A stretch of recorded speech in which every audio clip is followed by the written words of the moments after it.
Hi and welcome back to the books are everywhere. Rubbing my eye. I'm sorry, do you want to do that again? Hi and welcome back to the books are everywhere. Today I'm here in my car with Mark, who is also here with me. Let's start again, sorry, I don't know why I'm laughing. I don't know why I'm laughing, I apologise. Hi and welcome back to the books are everywhere.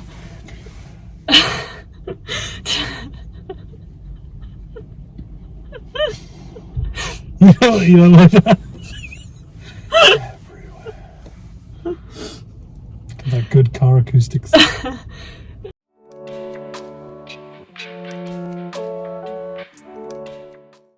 Today we are here in my car, in a car park, with Mark. Oh, I didn't mean to make that rhyme. Car mark in the car park. Yes. And we are going to be talking about the books that we read in October. She doesn't let me in the house now.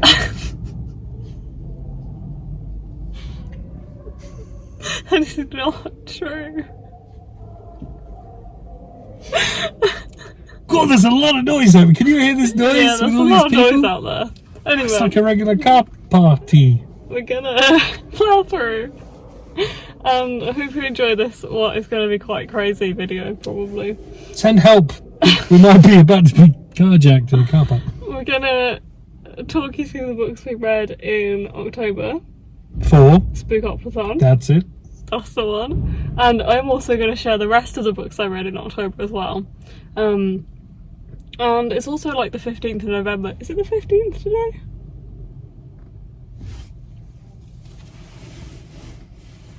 It's the 15th of November. So we are a bit late in recording this video, and also I only just finished one of these books. So it's going to be... It's a bit mad. It's fine. It's fine. It's fine. There's no rules. No. Oh, we make the rules. And Becca. Becca makes the rules. We've broken Becca's rules. Yes. And then we don't. the rebels. We're just doing this for fun. It's Rebels Spookoplathon. Yeah, that's the one. Can you remember your prompts? So I got this piece of you've paper. got that piece of paper. I made a note that's on the phone that I'm currently recording on, and also I made it on my laptop and it hasn't synced to my phone, so I can't get that note. So I'm going to try my best to remember the prompts that I had from Spookoplathon. Will you come back in Yeah. the edit from home and just be like, wrong, correct, or something? I think I'll be okay. There's only 5. But will you drop in as Beth from the future just I to can do. see whether you got it right? Yeah. I'd like to see that. Okay. Okay. So do you want to start? My top one was Spoopy, which was spooky, not scary, for which I was supposed to read Avengers: War of the Vampires, which I didn't get a chance to start, so I don't have it here today. I promise I will read because I want to read it anyway. But I never actually got to the comics. I thought the comics would be an easy one, and actually I left it too late and I never got to it. Apologies to That's okay. Ed McGuinness and Jason Aaron, who made it, and Marvel generally. Just apologise to Marvel. I'm sorry, Marvel. Shall I do mine? Well, yeah, mine's abject failures. The rest of it's alright though. The first one I have is The King is Dead by Benjamin Dean. This was for the prompt of Stephen King, which the actual prompt for that prompt, good English, was to read a book kind of set around royalty or with something royal in the title. It's called The King is Dead. This is a book, it's basically a future possible alternate reality British monarchy following the first black British monarch who is also gay, and there's like a lot of scandal around the British monarchy. I did enjoy this one. Not like real life. Kind of marked as a thriller. It says scandalous, it's full of scandalous secrets, rollercoaster romances, and one hell of a mystery, which is correct. I feel like this one didn't impress me quite as much as I wanted it to, because I have heard really, really, really good things. I have read one of Benjamin Deans's? Yeah? Other books? Middle grade books. Yeah. Which is Me, My Dad at the End of the Rainbow, which I absolutely loved. And this one is very different, and he seems to have gone down this pathway of doing YA kind of mystery type books, because I also have How to Be Famous, which I haven't read by him yet. But yeah, I did enjoy this one. It just didn't blow me away as much as I thought it might, because I've heard such good things, and I gave it 3.5 out of 5 stars. My star ratings are also on that note that I don't have, so I'm trying my best to remember them. They might be slightly off, but 3.5 is what's in my head right now. For the next one, I landed on, well, you landed on, because you played for me. I did. This whole thing's been a bit of a disaster, really, hasn't it? No respect. We've not been together for any of this, and we're not even in the setting. It's quite amusing. We planned to do this on the weekend, it didn't work out, so now we're doing it on a Wednesday evening. In the car park. Yeah, before we go to the cinema. You landed on Black Cat, for which I have failed to finish. Here's my little bookmark. Kiki's Delivery Service, which is absolutely joyous, and I will finish. And it's just lovely. Read it. My next one is Wanderlost by Jen Malone, which is TBR veteran. It looked quite out of focus, but I think it's back in now. Which was a TBR veteran, so a book that's been on my TBR for a very long time. This has been on my TBR since about 2016, I think, when it came out. However, I did only buy it in the US, so just before October. And I read it. Back up. You just bought it, but it's been on the TBR. It's been on my TBR since 2016. But you've never actually got a copy of it? Yeah. It's quite hard to get a copy, and I was very excited to see it in the US, and I got it, and I didn't know how I'd feel about this one because I thought it might be a bit young for me now. It sounded quite like teen romancy, but honestly I really enjoyed it. I read it at a time when this is what I needed to read, and I wanted something that was just really easy, and this one was just easy and fun and full of friendship, and it was just so cute. It's basically following this teenage girl from Ohio who ends up covering for her sister's summer job, which is to go to Europe and look after a tour bus of pensioners. Very fun, quite a unique idea, and obviously she ends up becoming friends with a lot of the people she's touring with. It's not very spooky, is it? It's not very spooky, no. I didn't have to read spooky books.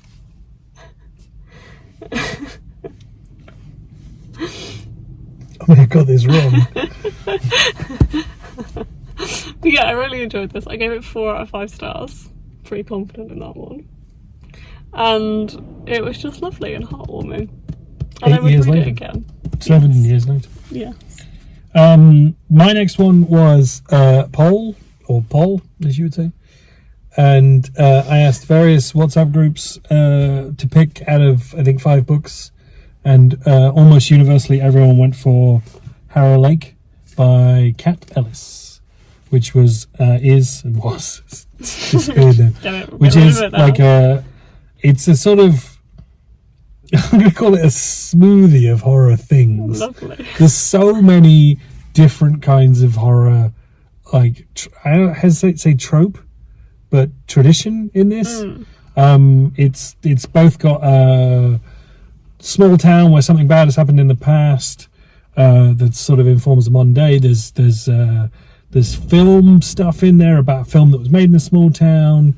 The daughter of the director of that film ends up there after an accident, which takes her father out. Her mother's disappeared years ago, and it's sort of all finding out the mystery and everything goes around that. And then the legend of the small town horror stuff that informed both the film and the stuff happens, but also the town is entirely steeped in the lore of the film. The only reason that town really anyone goes there anymore is because of the film, and it's like an anniversary year of the film. There's quite a lot going on. I didn't enjoy this at the start, but by the end of it I really kind of got on with what it was doing. You were telling me it was quite gruesome at the start. Gruesome is probably, I didn't like the way the language was formed. It wasn't that it was gruesome so much as the way the main character spoke about her father specifically was very controlling.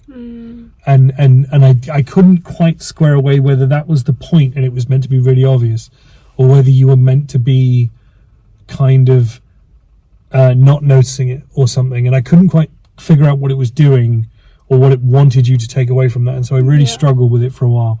And then once it sort of got into it a bit more, without spoilers, I sort of got on with what it was doing and liked it quite a lot.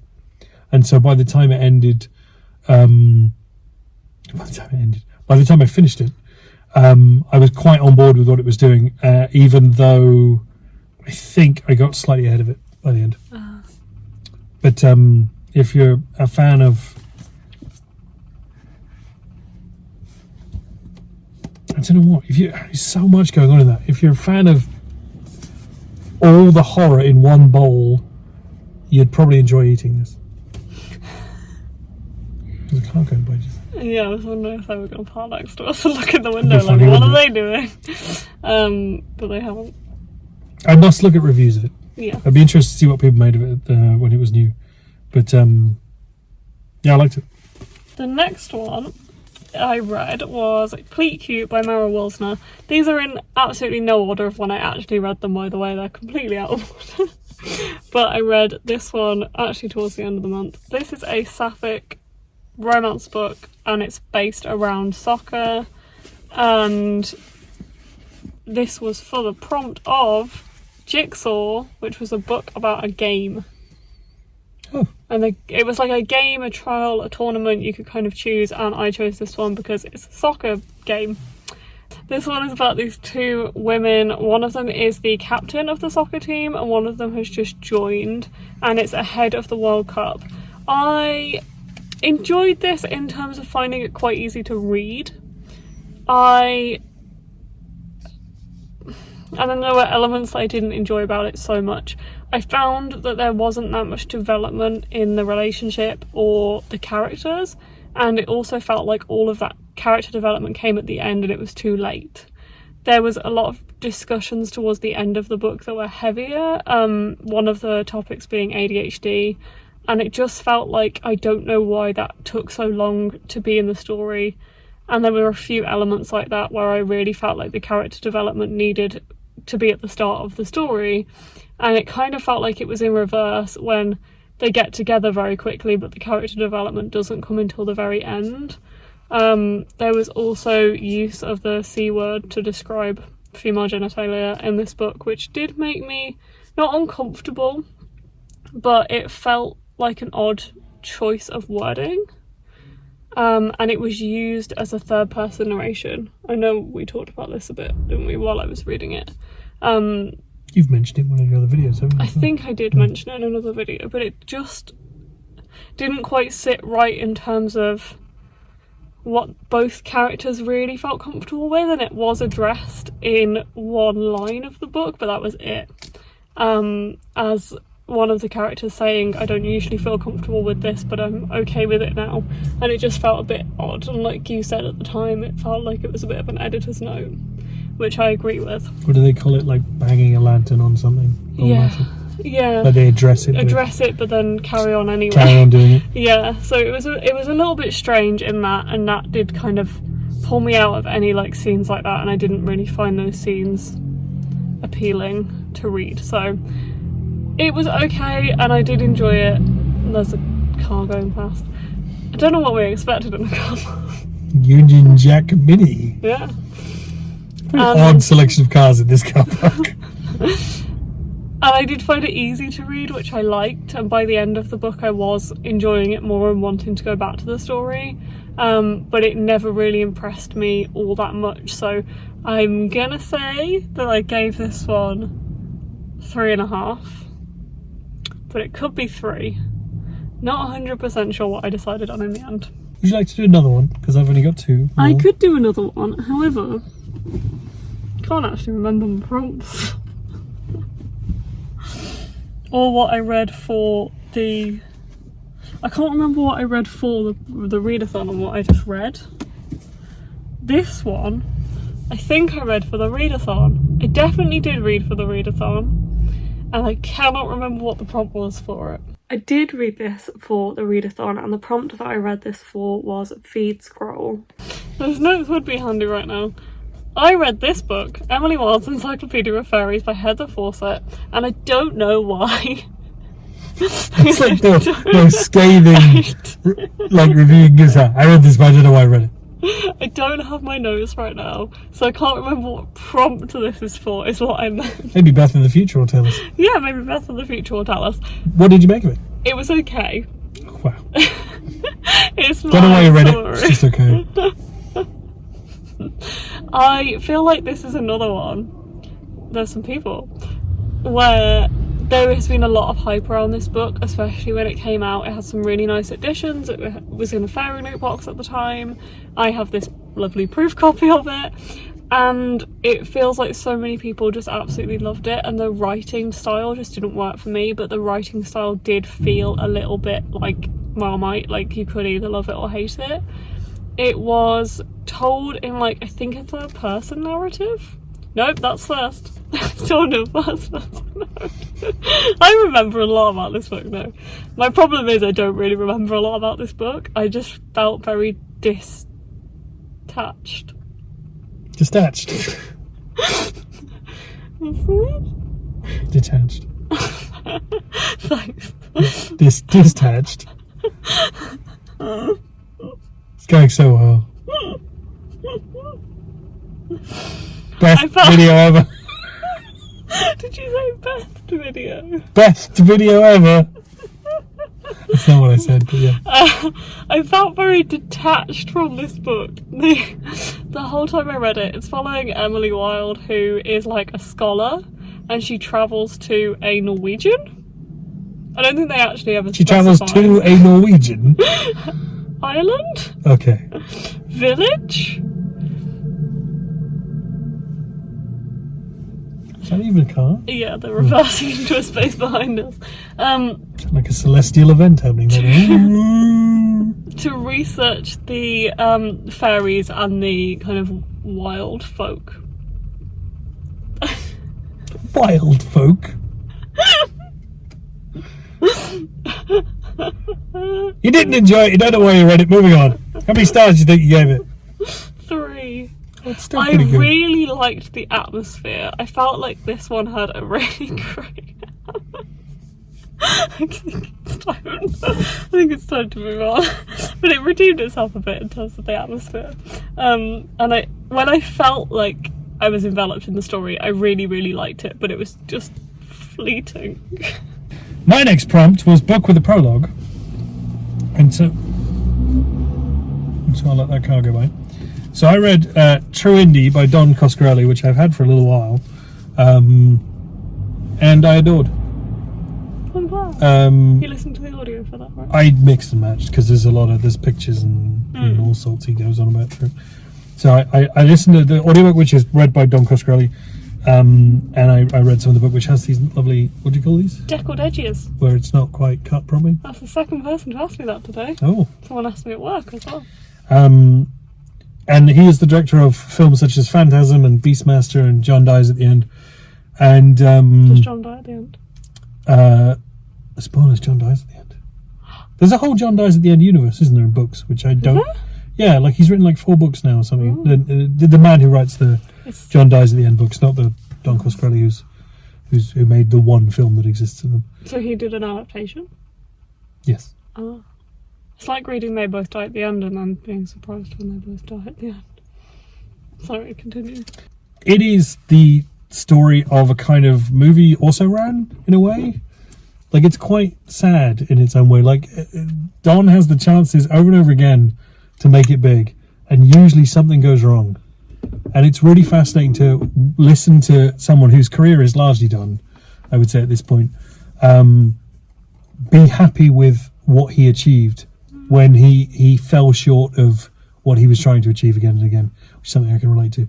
And because of that, he just comes off as the nicest man in almost any scenario. He has chances to do these films and they either fall through or something changes or whatever. And again, he has to just make peace with some of these things. And this isn't a man who failed by any means. He stayed a true indie. because he just had to scratch and claw at everything he did. The highest budgeted Phantasm film was Phantasm 2, and he made 5 of them. Wow.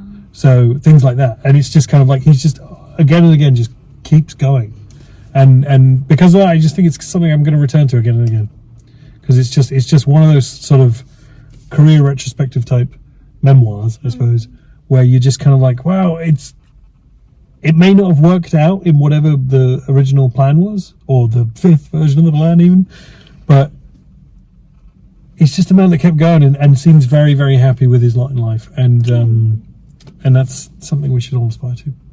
True indeed, Don Coscarelli. One of them. Gets the 2 of them. 2 of them. Another one. 3 or 5, 4 of them. 5? Well, I did 1, and then there were 2 more, and then you did 2, so it's like 5. Okay. So a lot of thumbs up. It's not going to be for everyone. If you like the films, it's worth a read. If you like movie history stuff, it's worth a read. Most other people wouldn't get much out of it, but I really adored it, and I'm kind of I'm glad I read it when I read it as well, because it's been on the shelf for a year or 2. The next one I read was The Court of Miracles by Kester Grant, and if you remember my TBR video, this is not what I picked for the prompt. I was about to say that book is actually Swordcatcher by Cassandra Clare, which is as big as this car. Yes. Which, I mean, this car is small, but still, yes. It's a big book. I've seen it. And sorry, my lights are off. Only one of them. Yes, only one of them, because the other one's not working. Because the bulb has gone. Anyway, I picked Swordcatcher from... Did you pick Swordcatcher by Kester Grant? No, I did not. Did you pick Court of Miracles by... No. Cassandra Clare. Cassandra Clare. I was about to say No. Sarah J. Maas. That's not that one. No. Did you pick The Court of Miracles by Kester Grant? Well, at the end of the month I did, because Swordcatcher is, as you said, a very big book, and I wanted to be in the mood to read it, and I just wasn't. So I picked this one, because as with Swordcatcher, it has a mirrored top and bottom design on the cover. And I also have 3 editions of this book, because when it came out I thought it was bloody beautiful, and I bought 3 copies of it from different places. This is the Oli McRae version. And I thought it's high time that I read it. And this is a Les Mis retelling. Oh, okay. It's set in Paris. And it's set in, I think, 1792. I think. French Revolution. And it's following a girl who I can't remember the name of right now. And her sister. And her sister is basically sold by their father. And they are going to part next to us. So that's fun. And do that. And they're also going to do that, so that's fun. Anyway, it's following this girl who is trying to find and rescue her sister after their dad sells her, basically, to a brothel. And she's broadly what happens in the Les Mis. trying to, find her sister. I really like that I read this around the time we went to Paris. What? I was expecting a nicer car than that. It's not a very nice car, not. no. Busted up Mazda MX-5. It is. Busted up Mazda MX-5. Yeah, I read this around the time we went to Paris, which was really nice, and there was also some historical accuracy in terms of the prison that we were looking at. Oh, we were when I was talking reading about, it. yeah. It took me quite a while to read this. I read it partly on audio, mostly on audio, partly on Kindle. Didn't actually read any of the 3 copies that I physically own. But again, this one didn't really hit the spot for me in terms of just wanting to go back to the story. I felt quite engaged with the story at the start and I was really enjoying the audiobook. However, towards the end, I did really lose touch with it and couldn't really tell you how it ended or what happened in the last quarter of the book. I did listen to the audiobook for most of it because it was engaging me more. There were aspects that I really liked. I really liked the setting and the 2 characters that we were following, who evidently I love so much I cannot remember their names. This also kind of reminded me in some ways of 6 of Crows. which I absolutely love. I think in the way that they were travelling around the city and going from building to building, and there is a thieves guild in it, so I think that kind of reminded me of Six of Crows. Anyway, 3 out of 5 stars to Court of Miracles. Do you think Swordcatcher will be more? Yes. Well, what's the plan for Swordcatcher? Don't know. I'll read it at some point. You heard it here first, folks. The Great Swordcatcher blog coming soon. Vlog. Am I going again? Yeah, go again. So that's all of my Spookoplathon books. Okay. So now I'm just going to go into general books that I read. One of these was Hold Back the Tide by Melinda Salisbury, which I've had for a while. I actually picked this up in the Lake District for a while. I actually haven't had it that long. I picked it up in the Lake District, but it's been on my TBR for longer. Earlier this year I picked this one up, and this one I really enjoyed. I read it mostly, or I read the start of it on a live stream with Alex, and we started it together. This one is following Alva, and it's kind of a dark mystery following her. She lives in the wilderness with her father, and he is like the keeper of this loch that they live on, and I think it is set in the Highlands of Scotland, but they really don't leave the area, so you don't really get a sense of when or where it's set. Really, it's quite a timeless book, and it's following her as she tries to uncover this mystery about her mother and her parents' past. She remembers her father killing her mother years before, so it's kind of following her with uncovering what happened, but also the mystery of these creatures that surround the area. I don't want to say much more than that because I don't want to spoil it. It did veer more into like paranormal horror than anything else, but I did quite enjoy it. It did set me on edge a little bit, which I really liked. It was very atmospheric, great for this time of year.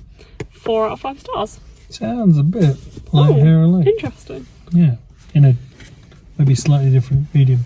I also have Dracula. There are 2 books in this pile, which are Dracula and The Extraordinaries by TJ Klune, which I didn't actually start in October. I started them months ago. Well, I started this one in August, I started The Extraordinaries in September, and I finally finished them both in October. Dracula, I feel like, doesn't really need an introduction. However, this is a classic vampire story told in diary entries, and it really ends up following other characters, which I don't know what I really expected, but it really doesn't follow Dracula that much, does it? No.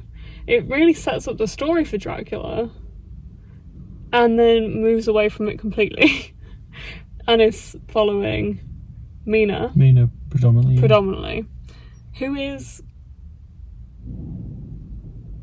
the estate agent's wife. Yeah. So Jonathan Harker's wife. Yeah, and also it follows his kind of journal as well. Yeah, it's journals. It's a lot of journal letters entries. and all sorts, isn't it? What did I say about this to you? You didn't like it? Was fine. I think. I think I said it was okay, or it was fine. Yeah, I really liked the start of this, and I felt like it was quite gripping. It's very atmospheric throughout, which I really liked, but it's a very chonko book. I listened to most of it on a podcast in the end, because this is out of copyright, somebody who just recorded their own kind of audiobook version of it, which definitely kept me more entertained than the reading it physically did. It was very slow for me reading it physically, and I read the first maybe 50 pages of it, and it felt like it was taking me quite a long time. Although these are quite small editions, the text really goes to the edge of the page. There isn't a lot of margin, so it does feel like they're quite compact. There's also no page breaks for the chapters. It's just continuous. Yeah, it's very continuous, so this entire book is full. I must compare I don't think I've got an edited copy of it, but I swear my copy is nowhere near that big. But how would it be smaller without being tiny? Because the text in here is very small. Yeah, so my summary of Dracula is it was okay. Don't read Frankenstein. Okay. This one is The Extraordinaries by TJ Klune. This is following Nick, this is set in a world where superheroes are real and walk among everyday people. and he is a big fan of these superheroes and writes fanfiction about them, then also meets one of them and wants to become one. Superheroes in this world are called Extraordinaries, and it is following him. This is a very different story to anything else I've read by TJ Klune. And anything else, I mean Under the Whispering Door and The House in the Cerulean Sea, which are two of my favourite books ever. This feels very teen in comparison, and I think it's because obviously it's set around a teenager. However, it's also because it's set around fan fiction. I think that makes it feel very young to me. I did enjoy it. I did also put it down for a number of weeks because I left this one in your car. Oh yeah. When we went to America, so I didn't want to take the physical version with me. I didn't have it on my Kindle and I hadn't finished it. So I was about 100 pages from the end and I left it for about 3 weeks. Is it locked in my boot? It was locked in your boot because I didn't see you after the US for a bit, I guess. And we forgot to exchange it. I don't know. Oh, we saw each other, so I think it was more you couldn't find it, and then was it in the boot, and then yes it was in the boot, and then we didn't get it back to you and stuff, so yeah, I did put it down for quite a while in the middle, which maybe is why it didn't hit the spot as much for me, but I did enjoy it. It was just not amazing in comparison to his other work, so I gave this one, it's either 3 or 3.5. I think it's 3.5. Maybe 3. I could change my mind at any time. Yeah, it is older than his other books in terms of The House in the Cerulean Sea and Under the Whispering Door. It is an older one. I am going to continue with it. I do have the second one, which is Flashfire. Me and Alex are planning on buddy reading that one sequel soon. To The Extraordinary? Yeah, the sequel to this. This is a trilogy that is now completed. It's got this one, Flashfire and Heatwave, if I remember rightly. And I'm looking forward to seeing where it's going and seeing if I do enjoy either of the other 2 books more than I did this one. My last prompt for Spookoplathon was highest rated, which turned out to be Preventable by David Shudo.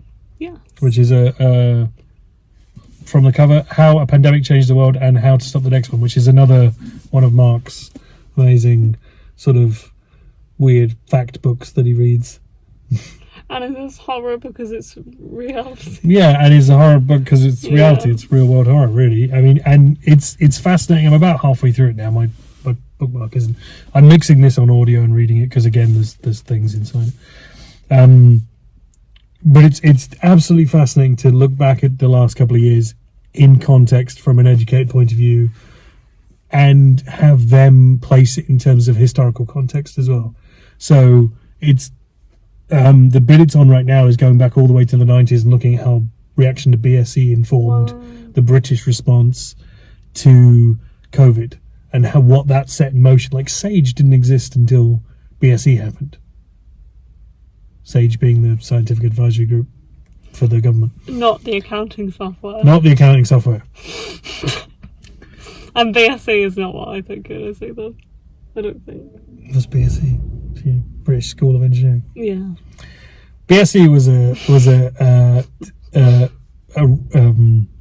bovine spongiform encephalopathy, which I know a little bit about because it affected all the cows in the country, and there was a point at which they considered killing all 11 million cows that exist in the UK because there was a risk that the meat was tainted because they a degree of them had effectively a brain virus that could be spread to humans. Oh yeah, it was nuts. I lived through the whole BSE thing, and then foot and mouth came around as well. Anyway, so coming from a farming community, I know a little bit about the potential for BSE in the 80s and 90s, which we lived through. But effectively, that SARS, MERS, pig flu, or whatever it was called, swine flu, right? Yes. Had nothing to do with pigs, as it turns out, but the name stuck. Right. All these things that have happened over the last 20 years, and how all of that globally fed into the different reactions to COVID, and looking back at that, and how different countries thought they were doing the right thing, kind of got it wrong. Countries that just decided to go a certain way and got it right. Things like that. Like, it's not just limited to the UK, although Devi Shudo is the head of public health. I think so. England? No, yeah. Not public health England at all. That's not right, because she's based in Scotland. Oh, she served as policy advisor for WHO, UNICEF, UNESCO, and the Scottish, UK, and German governments. Good enough. She's got a lot. Anyway, she became one of those figures because of Twitter, actually. Oh, really? Because she was outside of the bubble and could tweet her opinions, Wow. and some of those got her into trouble because they went against her. So effectively, she became one of those people who ended up being on TV and writing for The Guardian and stuff, like a lot because of her position, her knowledge, and occasionally being sassy on Twitter, sort of put her in a certain place. And I remember saying to you when it was going on, like, she's going to write a book one day and I'm going to read it. This is that book. That's that one? I haven't finished it yet. I will finish it probably in the next week. No book have I gone back and reread as much as I have off this book, because there's things you read and you go like, hang on a minute, what? That can't be right. And you go back and you end up reading a page or two to go back to where it started talking about whatever the thing was, and you just have to track it again. I've done it on the audio, I've done it in the book. Just going back and just rereading sections of it, because you're just like dumbfounded where something can start, where something can end. It's a fascinating book. If you're interested in making sense of the last 3 odd years and where it fits and where a lot of the nonsense around what we went through came from, and where the reality of that stuff comes from, because nothing comes from thin air, right? This is potentially the book you might want to read. There are other ones, obviously. Other books are available. Other books about COVID. Well, I've got a stack of them. I've got a stack of books about COVID I'm slowly going to get through. But I think this one is absolutely fascinating. It was a Radio 4 Book of the Week, so it might still be on Interesting.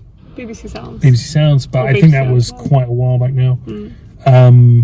And the audiobook of it is read by Devi as well, which has a kind of very university lecturer charm to it. I'll leave it at that. I think it's a really nice book, but there's a few mistakes in it. But yeah, it's fascinating, and I think the second half is going to be, once we get through to where the book was written, and I think that's sort of late 2021, it's going to be fascinating to look at the second half of the title, which is How to Stop the Next One. Yeah. To look at the lessons that we need to learn from this thing, and everything like that. So yeah, I think it's a fascinating book, and I think, having reread huge sections of it already, I think I probably will return to this book down the road as well. You're making me want to read it. Yeah, it's a big book. That's all I'll say. It is a big book. It's a John Crow book. And if we've learned anything, I don't read those. No. You don't read them? I will read some. Most of your books are big books. My remaining 3 books are here. The first one is Watch Over Me by Nina LaCour, which I also bought in the US. Never. So I've actually, I think, read more books that I bought back than unread. Well, that was because they were exciting new books that you wanted to read. They were very exciting, and I read this because I really fancied to at the start of the month, and I felt like it was going to be a super quick read, and it also felt maybe it would be a little spooky, and it was, in ways I didn't expect. This one's following Mila, who is an orphan. She's in the foster care system and has been for a lot of her life, I think, and she ends up joining this kind of community. They live at a farm. There is some outside kind of pods that they live in, like shacks that they live in, and it's basically this one big foster family. They have a lot of young children, so she is kind of hired. She lives there as kind of like a teacher for the younger kids, and there's also another couple of teenagers her age that are in the same kind of position as her, and I really enjoyed this book. It was not what I expected in terms of it being more actual ghosts. The synopsis mentions ghosts, and I thought it would mean ghosts as in her past, ghosts of her mind and her past. It also kind of means physical ghosts, but the lines are so blurred that you never really know.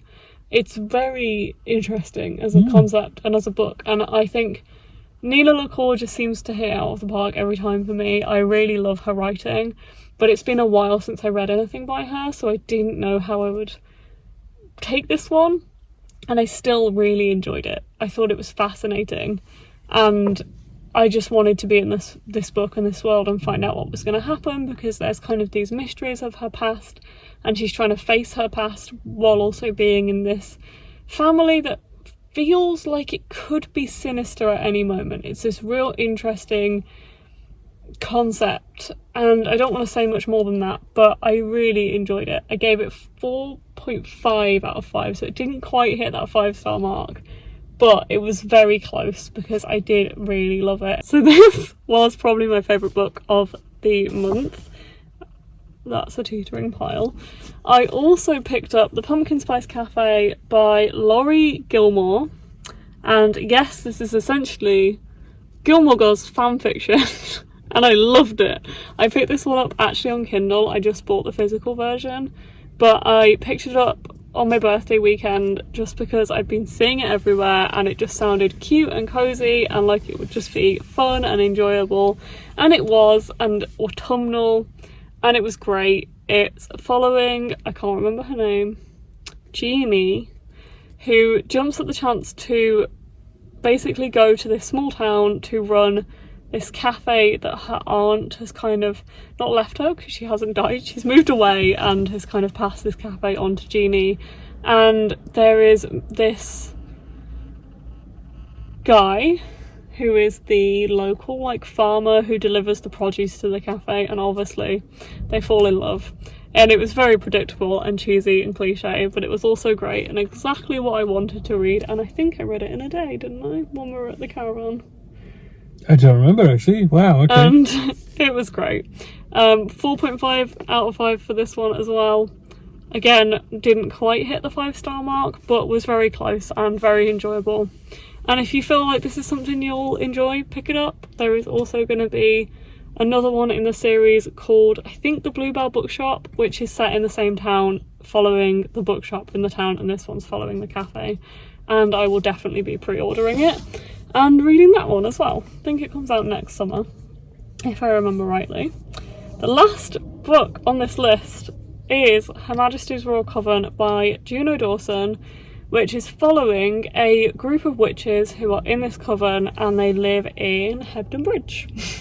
Oh. Well, they live across the UK, but it's mainly following them living in Hebden Bridge.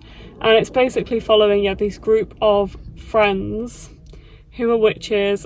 There is this coven, which is kind of like the magical government in England. And they all have different stories, and it's also following one of them as a person comes into her life, and this person causes quite a lot of upset in the witch community because they are some kind of historical, magical symbol thing? Don't know how to explain it without spoiling it, but they cause some controversy in the witch realm.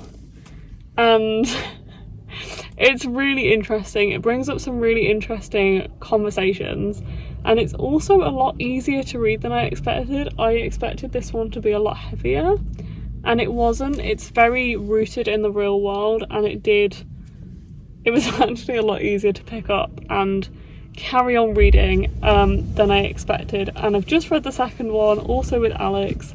They both end on cliffhangers, I will warn you, and the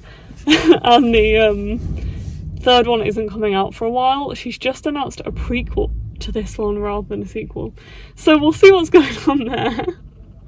Which is exciting. So there's a cliffhanger at the end of part 2, but then there's going to be a prequel. There's going to be a prequel before part 3. Yeah, we haven't got a date for the sequel yet. I think we have a name, Human Rights, but not. What's the sequel called? Human Rights. The prequel. No, the sequel. What's the sequel to this Human one? Rights. And what's the sequel that you read with Alex called? Oh, that one. The Shadow Cabinet. Okay. Yeah. Sorry. Then Human Rights. Then Human Rights. I thought we were talking about the Shadow Cabinet. Human Rights. Then this. Prequel, baby. No, the prequel's called Queen Bee. Oh, Human Rights is going to be the third one. Yeah. That was very confusing for everybody. Sorry about that. But yeah, I enjoyed this. I rate it 4.5 out of 5 stars. We did not get a 5-star this month. No 5-star this month. We did get some solid reads, including this one. And I am looking forward to the third one, Human Rights, when it comes out. Are you not looking forward to the prequel? I'm also looking forward to the prequel, but I feel like we need the sequel, not the prequel right now. And yeah, this one was 4.5 out of 5 stars. Editing Beth here to say I got most of these right, the ratings. I think the only ones that are different is the Pumpkin Spice Cafe and HMRC. I now have down as 4 stars rather than 4.5. Don't know if anyone else does that, but sometimes on reflection I do lower my star ratings a bit, so I think I'd initially rated them both 4.5, and then when it came to filming this video I made notes and those notes say 4 stars, so that's probably why I misremembered what I'd actually decided in the end. I just find that if something's not remaining prominent in my brain in the way that I thought it would when I finished the book, it does drop a little bit, so it's 4 out of 5 stars rather than 4.5 for both of those. And as I said, I read the Emily Wilde's Encyclopedia of Fairies for the feed scroll prompt. And that is all of the books I read in October. And the books you read in October for Spookoplathon, which we mainly took part in. Well, having a very hectic month around it. Yes, and going away. And going away. Several times. Yeah. Thank you for joining me. Thank you for having me. You're welcome. Thank you for joining us for this. Thank you for having me. Actually quite long video where we wrap up our... Most of that's gas. You'll be able to edit this down to like a tight 25 minutes. October reads. Oh, I see Sloutspat with their master. Sweet. We're gonna go now and go Listen to the to them cinema. start their engine, I think. Yeah. Thank you for joining, and I'll see you in the next video. And I'll see you in the next one that I'm in. Bye. Bye.